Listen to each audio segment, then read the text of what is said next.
Hi, everyone. Hi. How's it going? It's great. How about you? Erica B's wallpaper is giving me life right now.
Hi, everyone. I'm going to wait just one more minute just to make sure that everyone's getting in okay.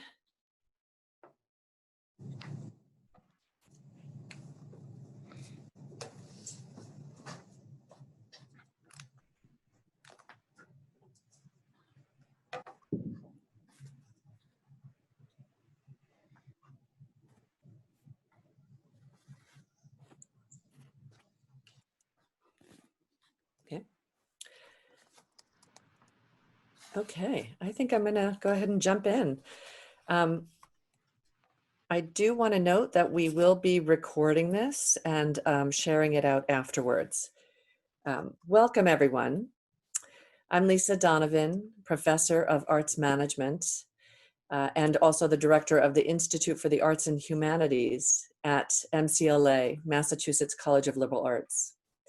Funded by the Andrew W. Mellon Foundation, the Institute works to strategically promote equity-centered change on our campus, as well as in the Berkshire community. The goal is to increase access to area arts and humanity resources and to catalyze opportunities for interdisciplinary engagement and advance experiential teaching and learning practices in higher education. Today's program is part of our virtual speaker series, Aligning and Activating Change Through Storytelling. This is part one of a two-part webinar series with artists Genevieve Gaignard and Ben Ripley, addressing conversations on race and transformation within arts organizations in partnership with MCLA's Berkshire Cultural Resource Center. Here to kick us off is Erica Wall, Director of MCLA's Berkshire Cultural Resource Center. Erica. Thank you, Lisa. It's wonderful to be here. And yes, we are exceptionally pleased to be able to co-sponsor this series. So welcome to everyone. This is the first part of a two-part series in which we'll be speaking with artists Genevieve Gaignard and Ben Ripley. I think what we'll do is first, as we all know, we're going to be here with them, but it will be Ben and Genevieve that will direct and lead the discussion. It's an opportunity for us to be present while they have a conversation between themselves about their work, posing questions to one another, and later on in the evening, we'll get a chance to actually engage in the dialogue with them with questions and inquiries that you might have. But what we thought would be most appropriate is to have an opportunity to take a look at some of the images of their work. And while we're doing that, I will introduce both of them and give you a little bit of information about each artist. So why don't we start off with Genevieve Gaignard.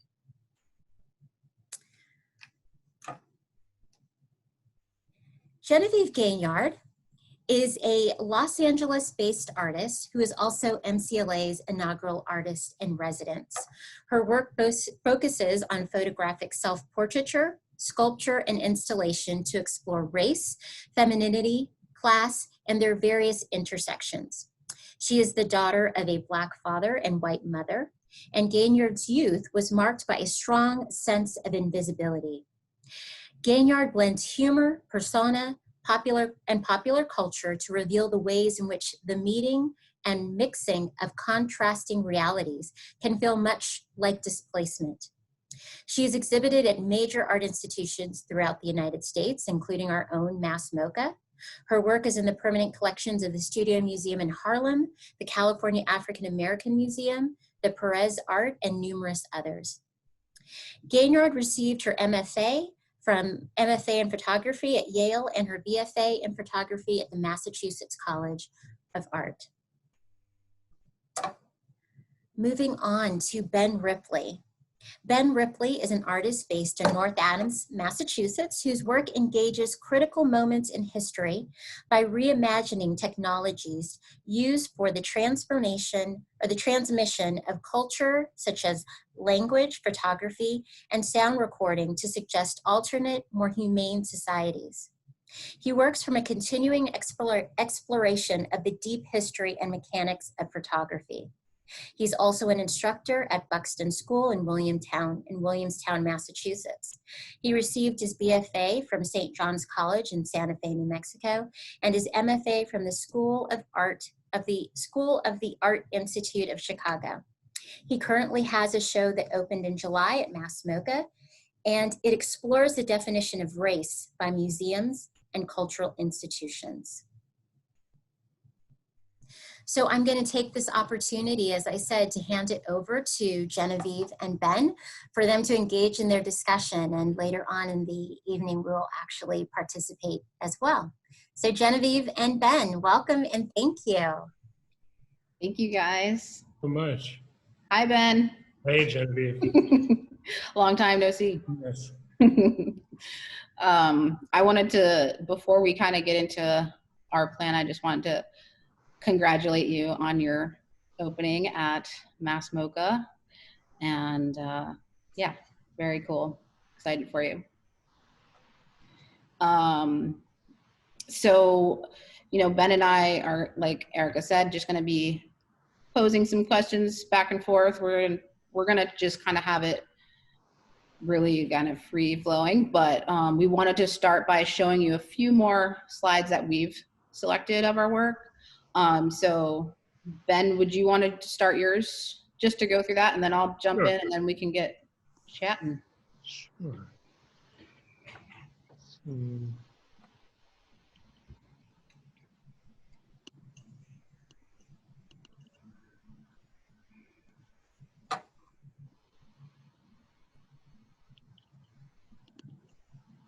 Okay, so we saw these, but I can talk a little bit about them.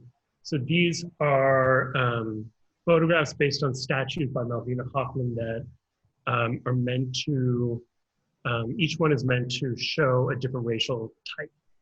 And they were made in the 1930s to fill the Hall of the Races of Mankind Field Museum, which was their answer to, it was trying to make anthropology, especially physical anthropology, more exciting and bring people into the museum. And they were on view for like an incredible number of years until 1969. And they really became like the visual representation of race in terms of visual art.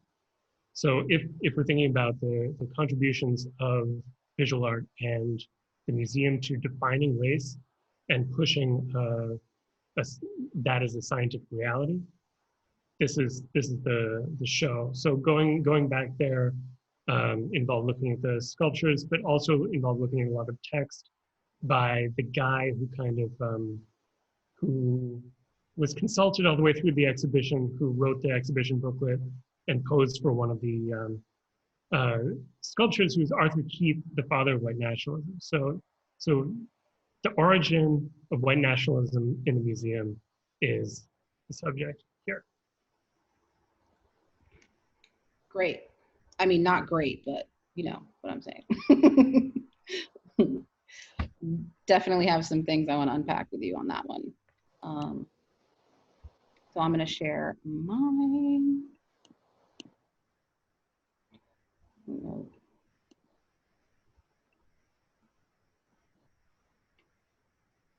I did have this set up. Okay, here it is.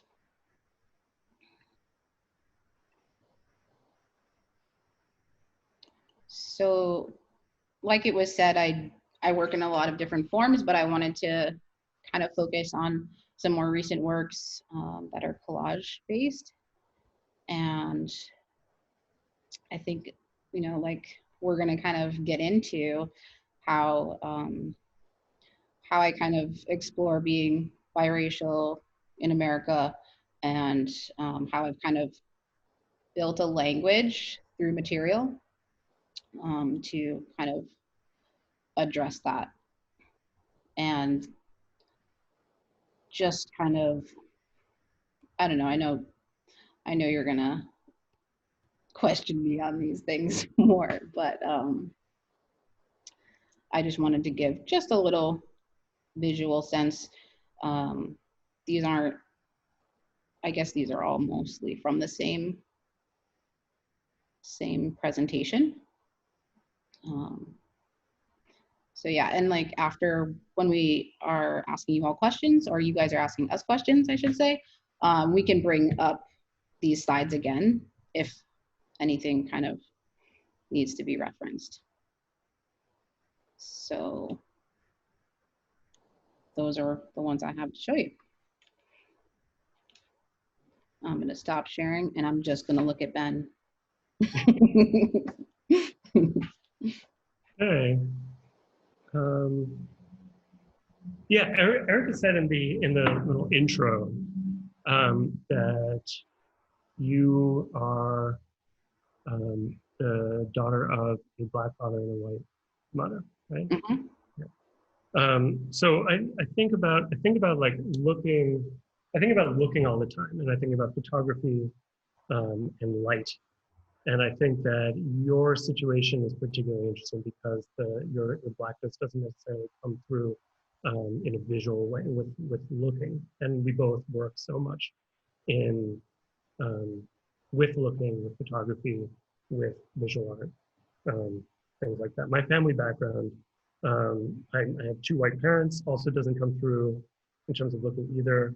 I was steeped in whiteness. It took me to have a long time to have a strong sense of identity. And I grew up in a very white area, and I know you did too. And I think that it's interesting that we're both now controlling the camera, and in the art community, which is made up of freaks and outsiders and things like that. Yeah, there's a lot to talk about there, but I just wanted to start with that. So that's a lot of stuff. So do you want to like hone in on one specific part that you want me to specifically address? Well, I think two ways to go would be either thinking about looking and like the act of looking and the gaze, which is like kind of meaty, but we can also sort of ease in with like talking about, well, I guess there's no real easy way with that. Oh, but thinking about the progression from like being in a very white situation to making work about race on all over the place. I mean, yeah.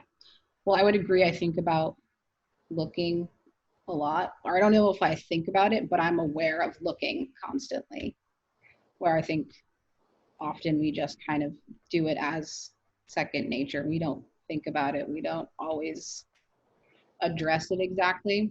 But I feel like I've built up this kind of dialogue in my head where I have to be aware of looking and being looked at. And to be honest, it wasn't till I was in grad school that I was really able to use like language around race specifically. And this kind of realization that I had kind of a perspective of Blackness that didn't look like mainstream or the popular thing, but it seemed relevant, and it seemed like I was finally at a point where it felt pressing to address. Like I was finally like, I got to get this stuff out, out of my head. And so, yeah, just when you were talking about that, I often like thinking about the work I made earlier, which was like very photographic based, where I've kind of bled out into other mediums now. But I often would talk about like this idea of where do I belong in the world. Mm-hmm. So I would photograph other people, and they were always usually white people because that's who I grew up mostly around. And I would put myself in their spaces with this idea of like, do I belong here? Is this my family? Is this who I'm supposed to be with? So I think from very early, I always was thinking about that.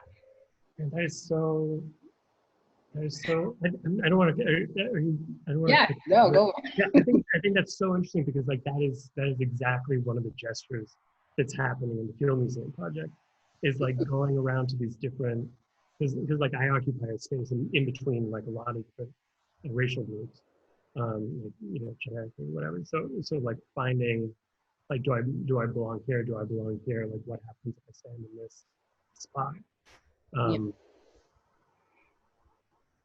Yeah, and so that looking for belonging and looking for kind of an identity that you can control the narrative of. Right. I mean, that's.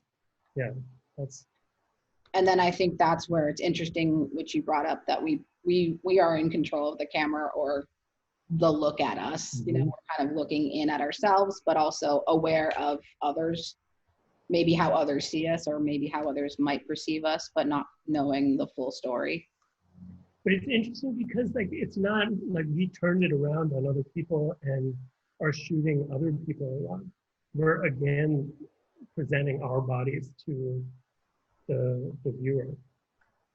Right, we're using other bodies as vehicles to talk about ourselves in a way. Because I mean, I'm using my own body, but at least in my photography, I often get into character. So I'm kind of shifting how I would typically navigate through the world and basing that off of maybe stereotypes or kind of generalizations of how we just instinctually categorize people. What are some of the stereotypes that you've worked with? Oh, I feel like I've hit them all. No, I'm just joking. I don't know. I think there's like blankets of blackness and whiteness Mm-hmm. that, can go off in many different ways. So I guess I fine tune those things with more of a focus on class. Mm-hmm. And that's how I can kind of shift that. I don't know. I feel like weird saying specifically like labeling the stereotype. Sure, I get that. But like I've seen a lot of them. I think a lot of other people have as well, and I would love to know how you describe them to yourself informally, but we don't have to do that. I mean, does one come to mind? We don't have the visual, but just picture me however he describes the picture. The American flag one? Yeah, I use the American flag a lot. Yeah. It's like this back and forth. It's like embracing it and kind of making fun of it or being disappointed in it as a symbol, the way it's been manipulated. Mm-hmm. Or how whiteness kind of gets to be the main controller of its representation, Mm-hmm. often, if that makes sense. I'm just totally thinking about this as we talk.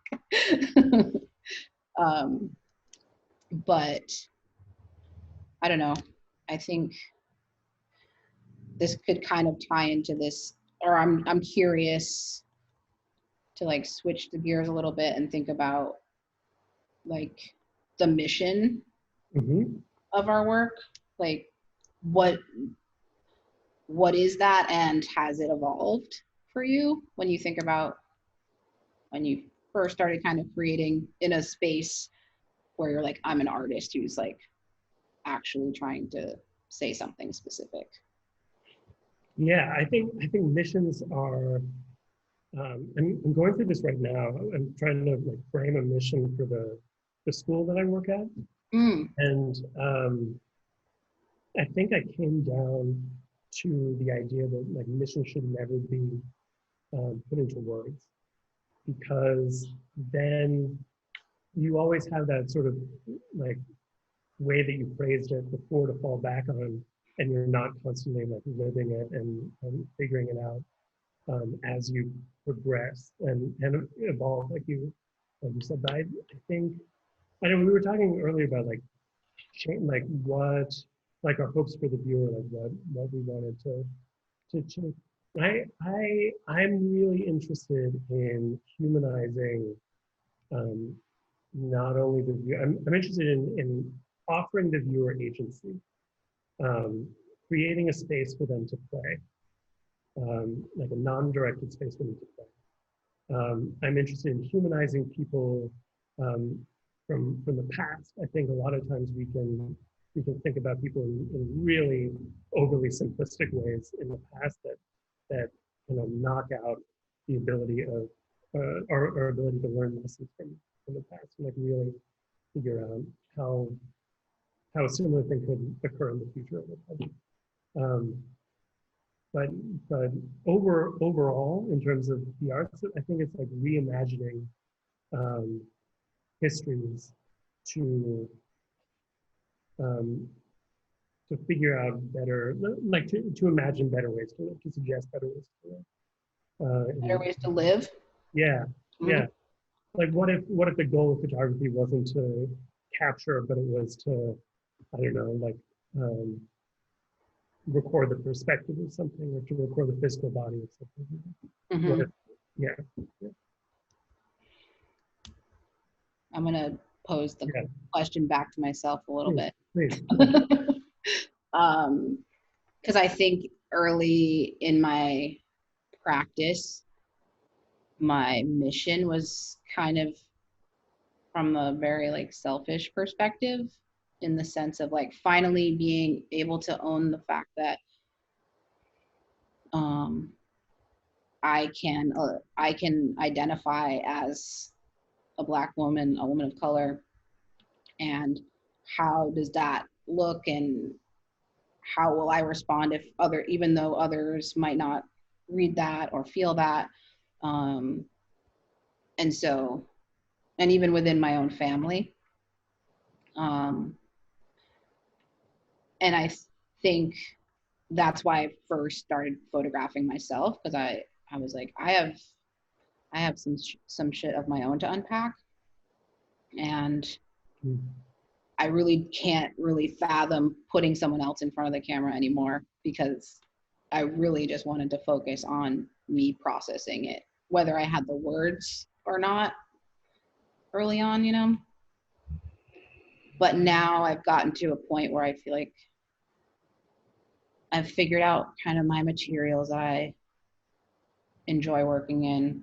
Not that I've figured out how to work with them completely, but that's what's fun about it, or challenging.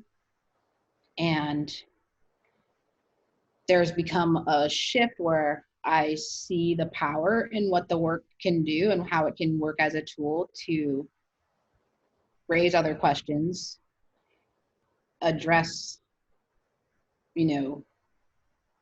topics that are a reference to history.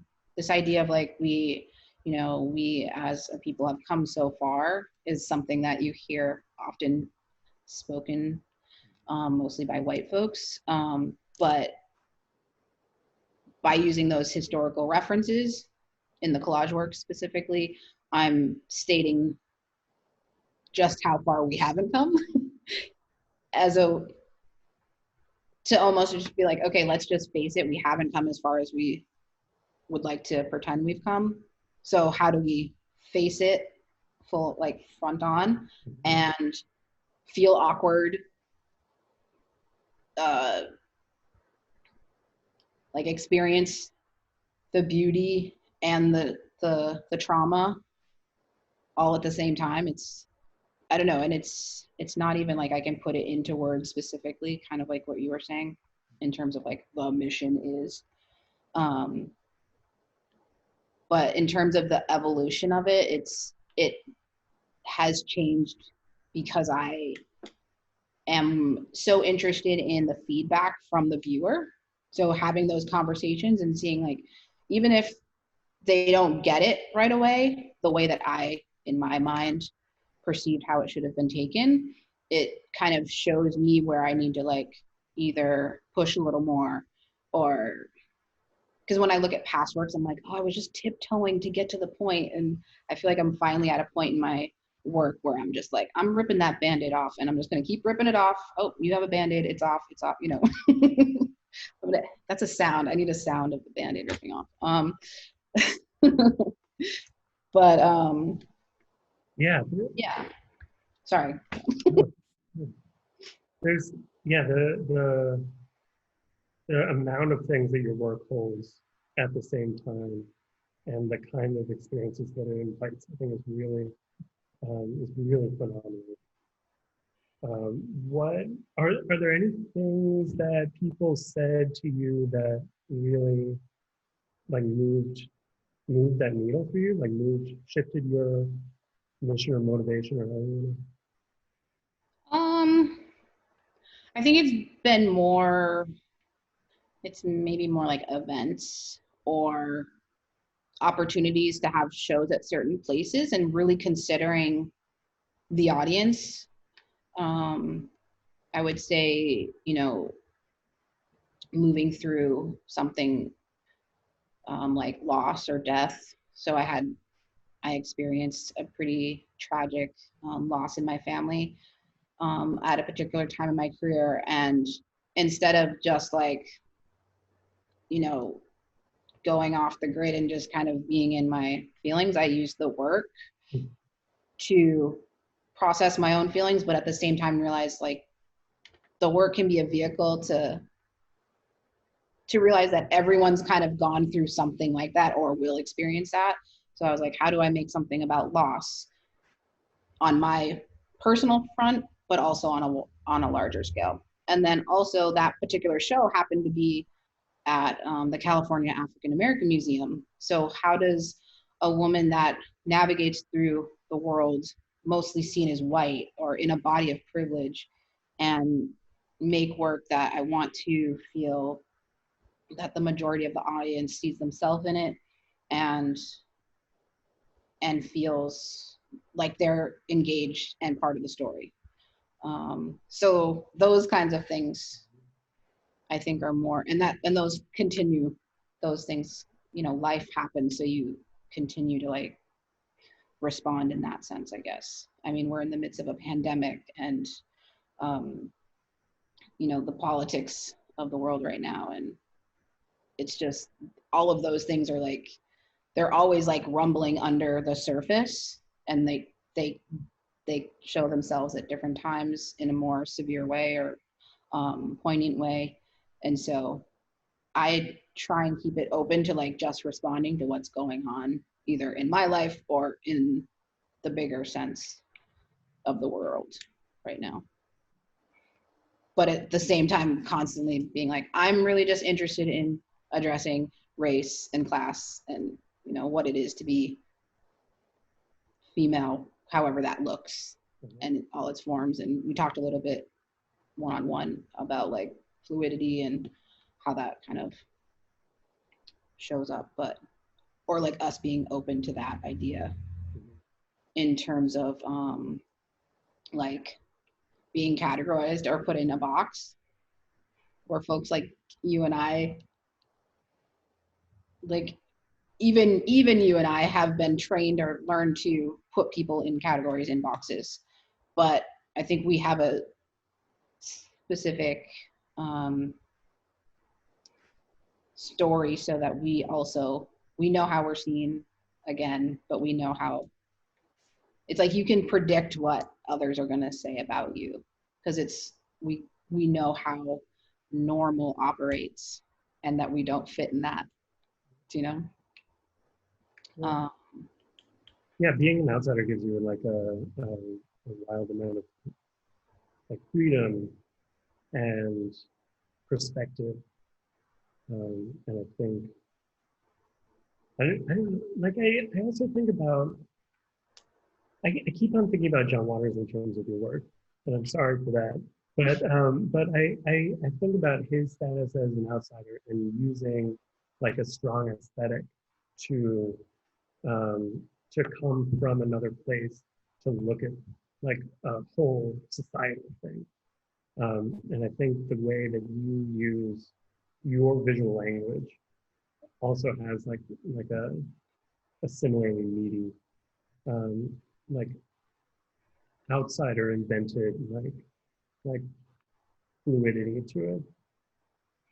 Yeah, John Waters is an interesting character / reference, which I do reference him. And like there is like the campiness of his film and his style and like a grittiness to it that I really like and embrace. And then there's also the drag aspects of it, where when I talk about femaleness, I also think about how, you know, just how we all are performing in a sense, you know? Mm-hmm. When we get up in the morning, like, what are we putting on? What do we have to do to face the day, kind of? Mm-hmm.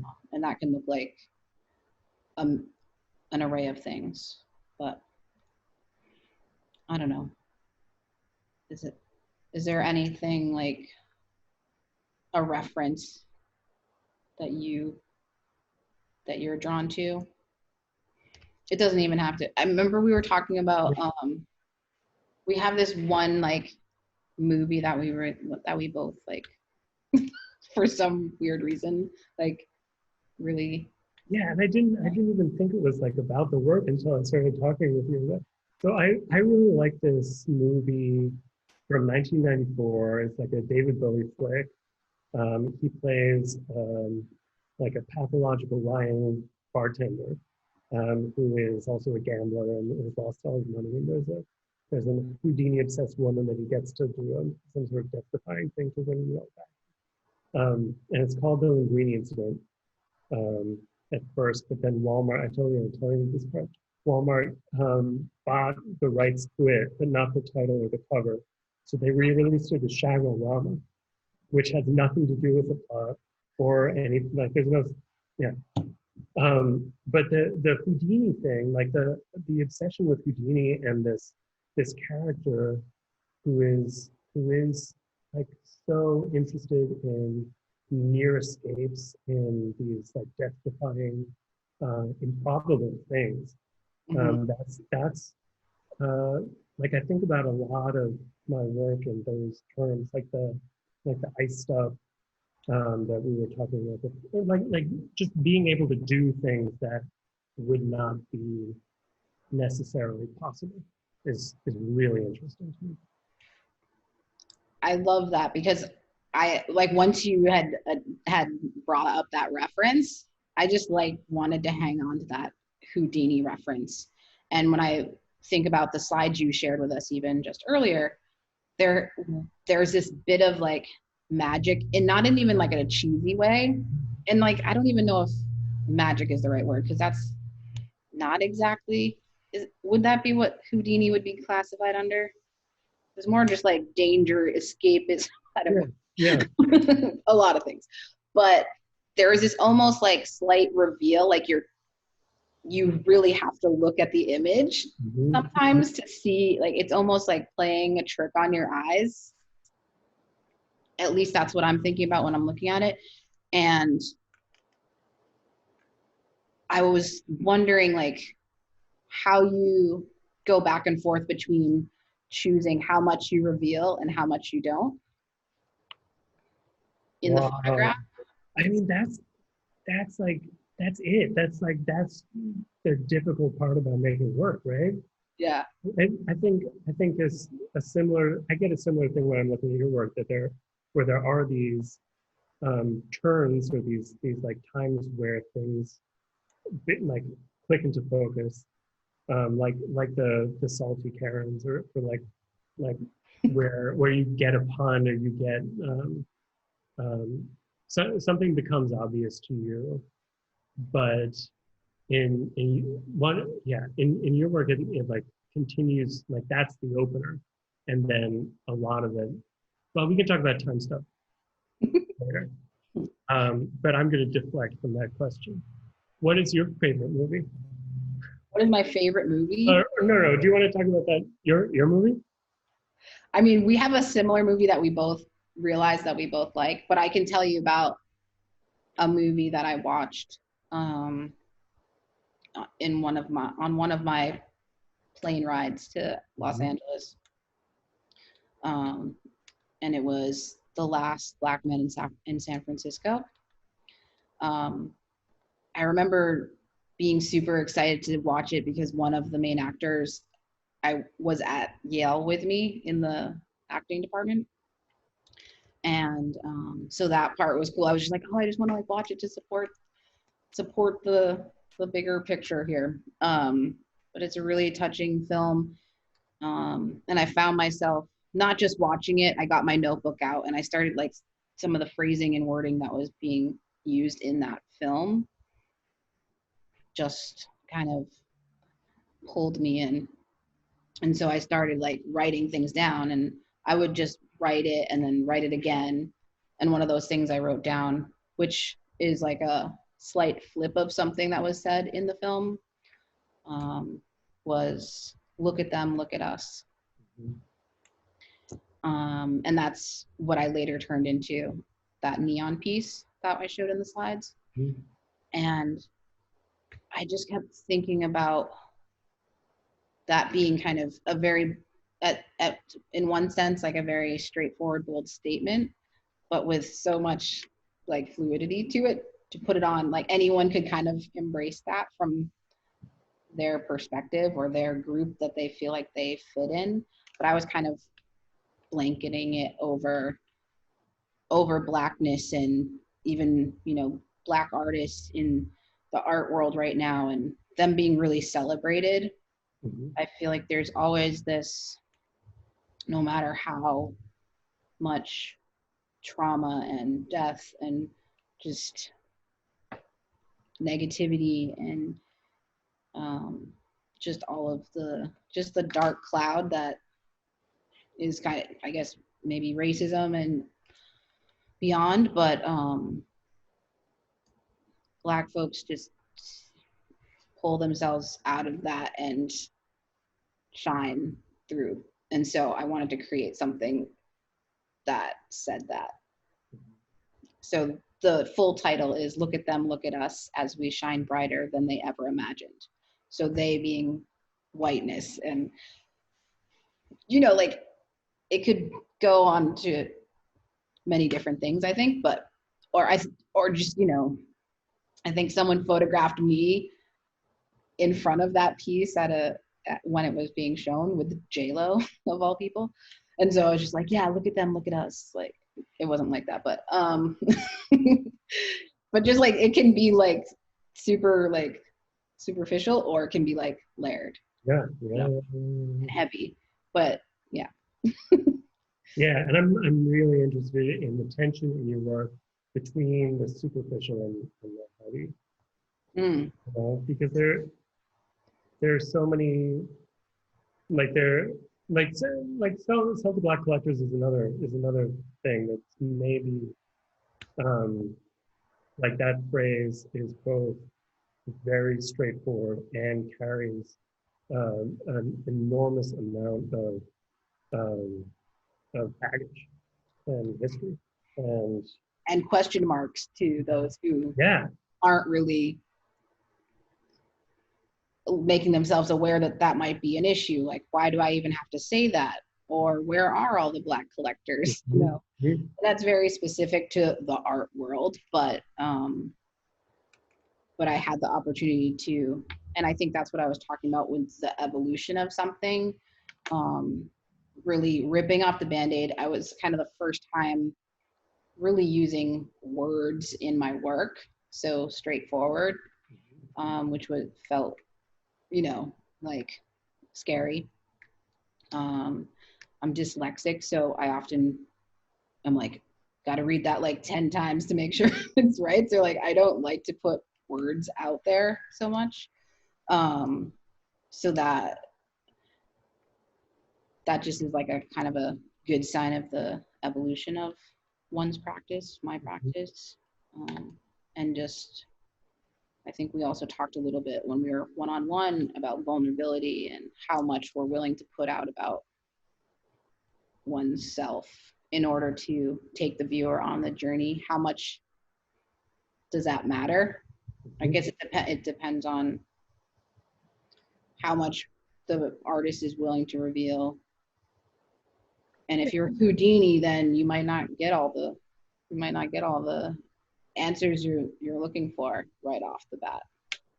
That's true, because he has to sort of like withhold his secrets, right? Like that's how we work. Yeah, I think that that controlling the flow of, or controlling the reveal is like, I don't know. I think it also depends on how much you can separate from the work, right? Like you work with like really painful stuff all the time. All in that sense. Yeah, standing up. And I don't even have answers. I'm kind of just like, I'm kind of interested in creating spaces similar to kind of what we're doing here now, and with all of you joining us, like just setting up a safe space, a creative space to talk about harder issues. And so just, that's why I've also like referenced liking to hear what the viewer has to say about the work, and having an openness and knowing if what they tell me they take from it. A lot of times I'm like, oh wow, that this is more layered than I even thought it could be, or that I understood it as. But there's also that just like you're on the journey with them. So yeah. You either get to see like, oh, they get it and expanded my mind on it, or they don't get it and there's an opportunity for me to, through words and conversation, help them there. Yeah. I might try on the Houdini thing for a minute.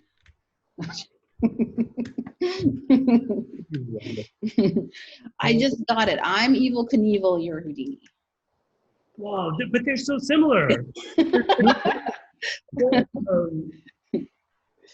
Yeah, I'm also thinking, I think that another common thread between our work is like passage of time. And I'm thinking about like how I found myself responding to the sculptures in the Field Museum, how that changed over time. And like the evolution of intent there. Like when I first saw the show, I was like, this is really screwed up. I'm really angry.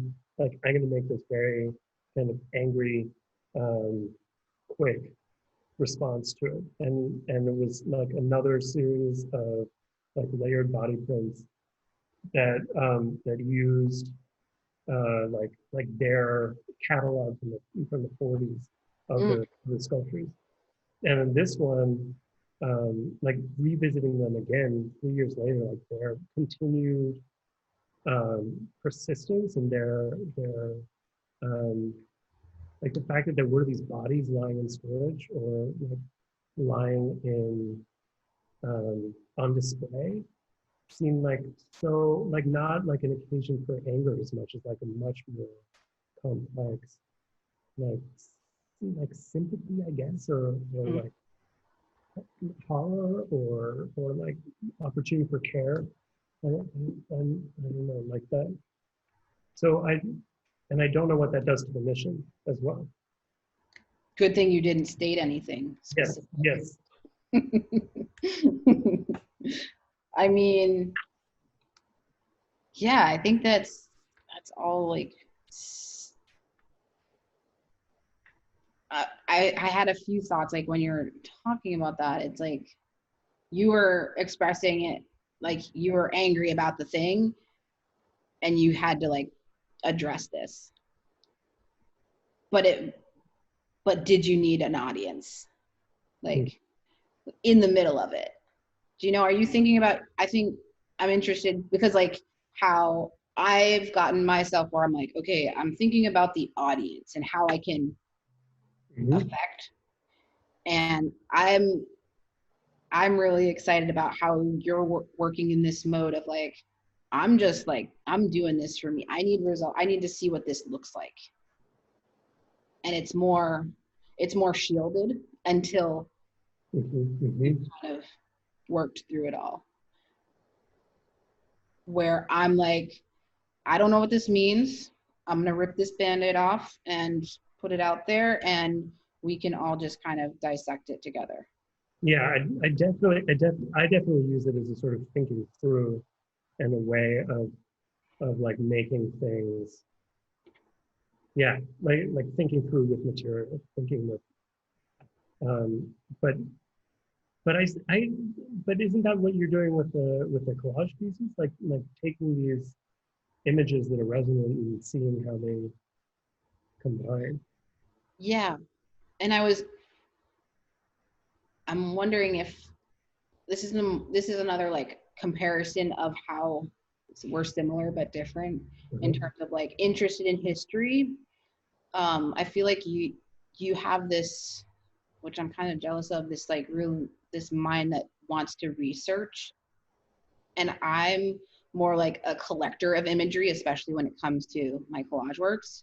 Like I'm going through tons and tons of magazines and I'm not absorbing the written word, like what maybe that story is from. I'm like flipping the image that I see into the context of like how I know the bigger sense of the world to make that one liner that then is layered to like a bigger conversation. But I'm not really aware of it. I'm just ripping it out. And every once in a while I'll stop and be like, what is this actually from? And like kind of try and learn a little bit more about that. But I'm basing a lot of it just over like the umbrella of what most of us know about history or what we've been told.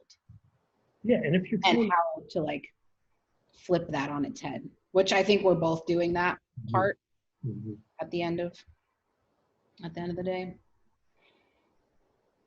Yeah, and I get how that is more kind of audience viewer focused because you're using their like a language that is shared and is communal and is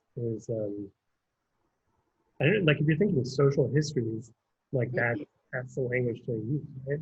Right. Nobody else is going to wade through Arthur Keith. I could be lying about like a ton of stuff. But yeah, so I think that the ability, yeah, I want to think more about the ability of other people to play with the same materials. Yeah. Well, I can't believe the time has gone by this fast because like, we pretty much talked about what we've mapped out. Yeah. And we can still, chime in on stuff, but we've reached that kind of 15-minute window where we want to reach out and ask folks if they have any questions for us. So we're going to be in the hot seat now.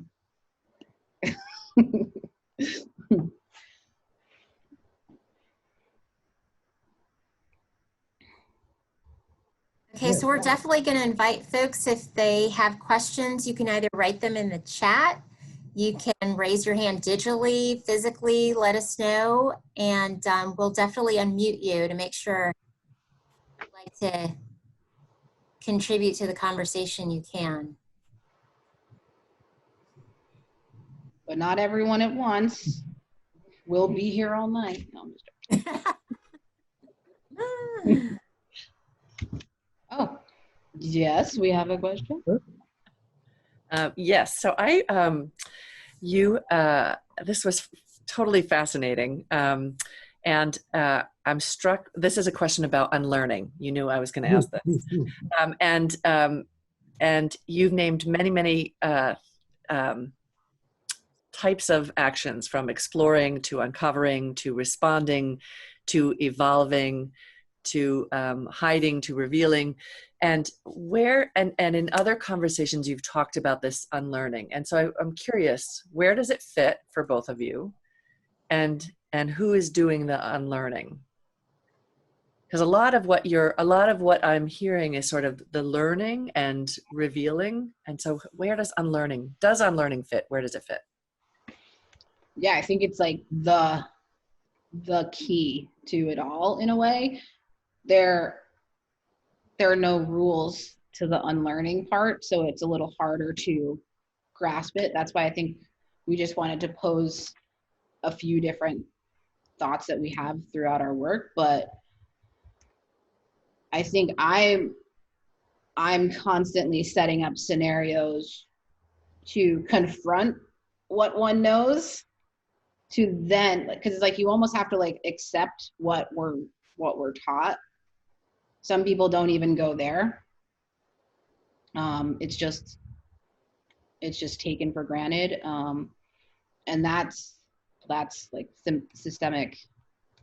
So that's why everyone's included, even though we can act as though we know, like we know when things are off, most of us in this bubble, but there's a majority that doesn't. So I'm kind of holding up this mirror to the viewer to kind of say, yeah, if it feels comfortable for you to first look at this as my perspective and not think it's about you as well, that's when like the conversations come into key of like unpacking a work.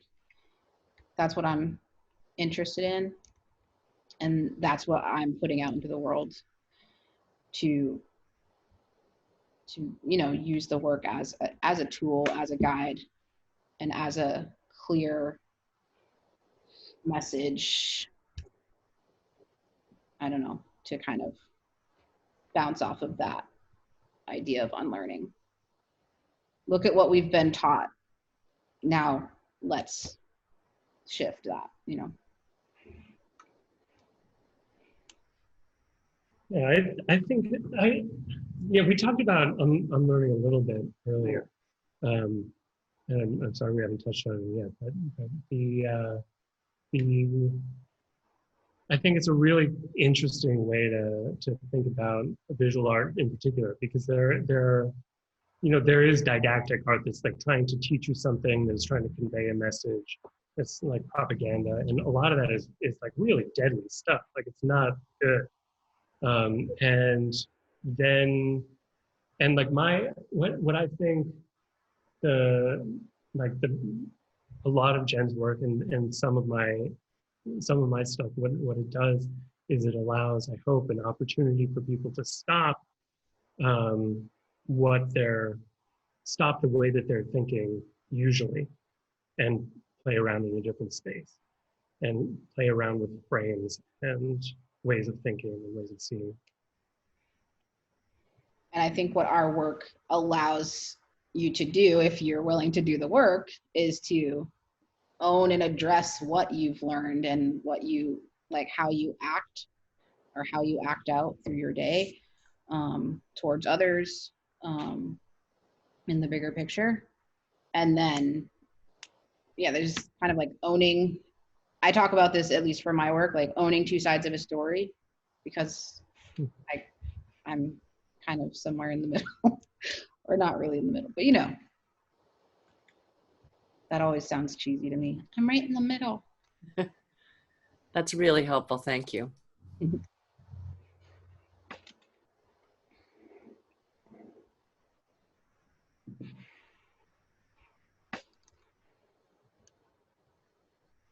Oh, Drew, is Drew talking? Can't hear you, Drew.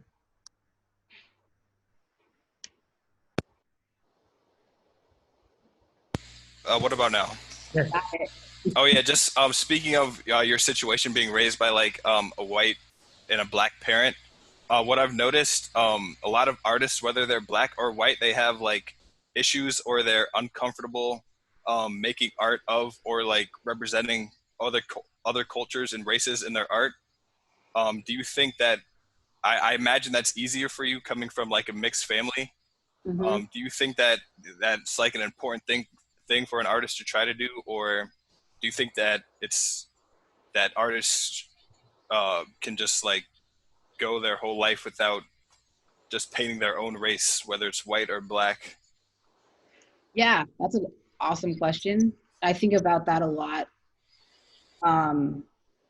in the sense that, you know, because there's so much that needs to be addressed just with racism and fixed, that, you know, part of me is like, what, you couldn't paint any black people? Or like in the sense of like having a wider representation of someone. But then there's that other side where black artists might be like, why is that white artist like including black people? Like, this is art, you know? So it's a very slippery slope. So it's like, do the thing, be inclusive, but be willing to have the hard conversations and stick up for the bigger meaning of, you know, like, I'm trying to go beyond these learned things, you know? So it's really the artist, the creator or the teacher to guide that conversation, you know? Just be willing to have those harder conversations. I agree. And just quickly, because I know, I think you mentioned you were raised in like a white family and mostly white, but you managed to like cross the line and represent other cultures in your art. Do you feel like the way that you did that, what tips would you give to someone like another artist who would want to like represent black or another minority culture in their art? Good question. I don't represent.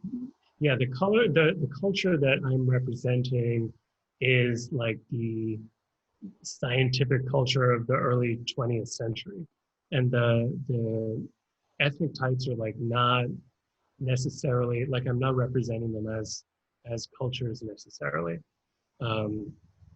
But I think that's a very, and I think that's a really good question for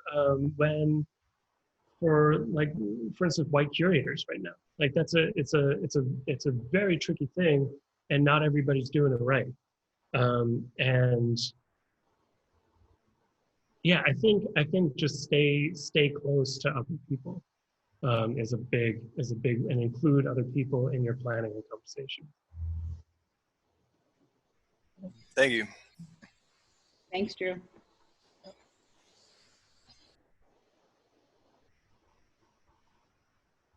I see there's questions in your minds. Just share them. And enough, even comments, any work that you want to address.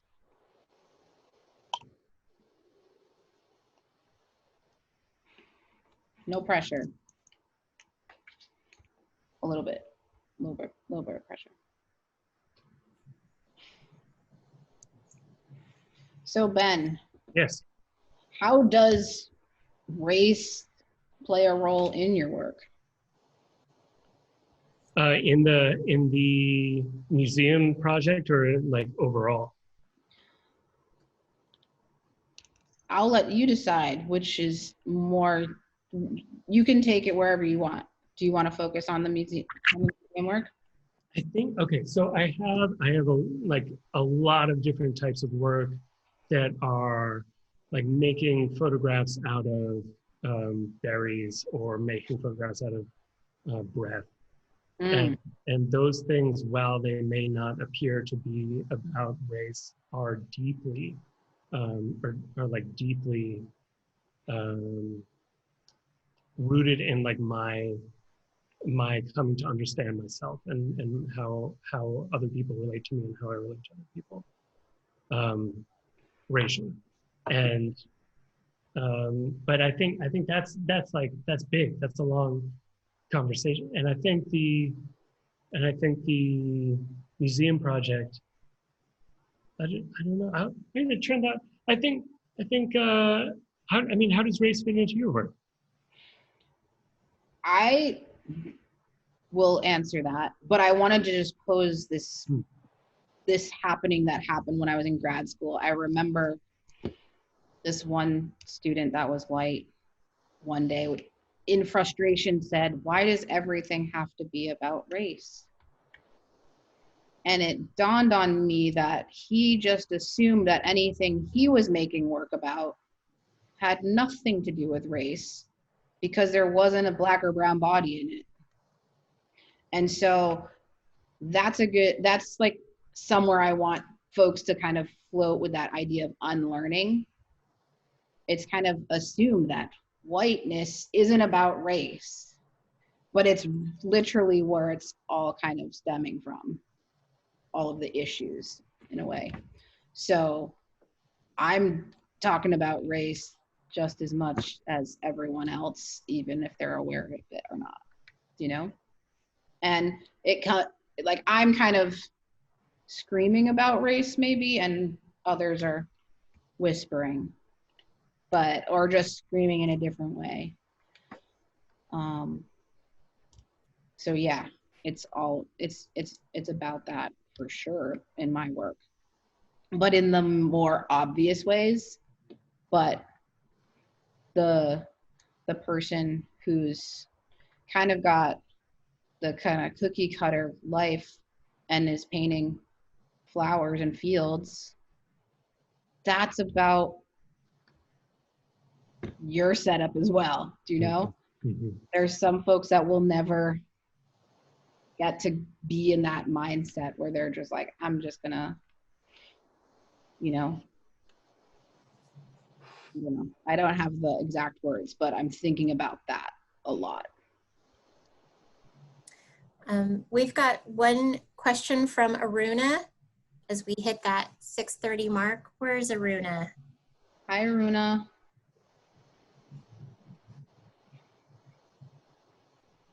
Do we want to unmute her? Aruna? Hello. Hi. Thank you.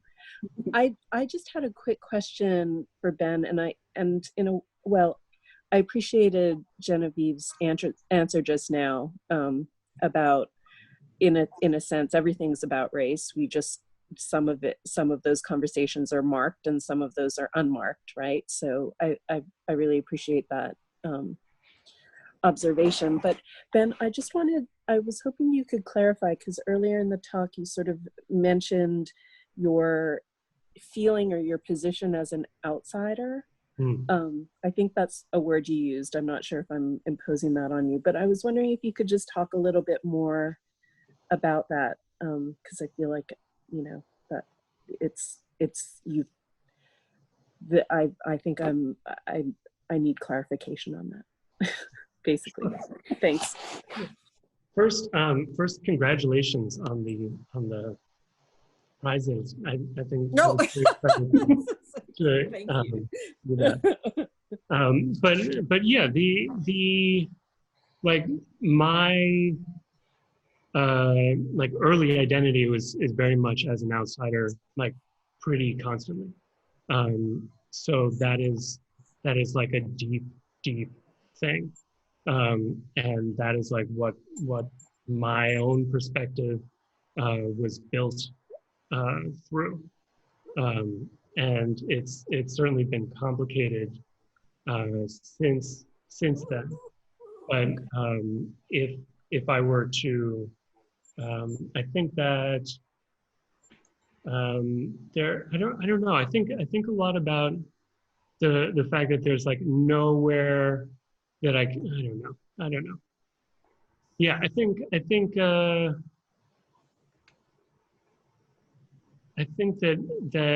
being outside,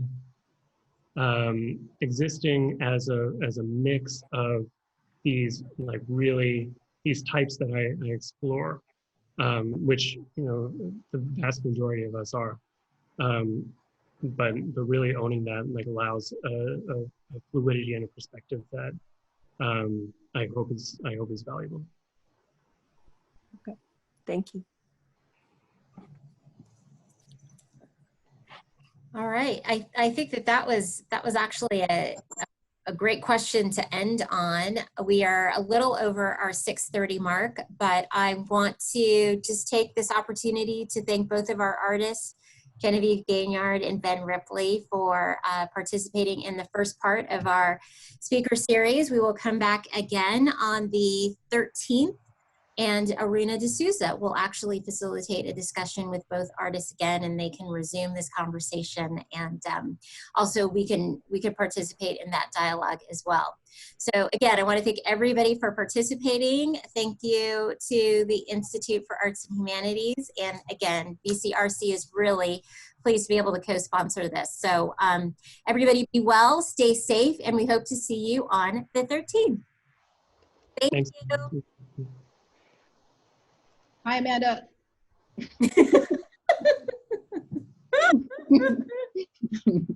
Bye, everybody.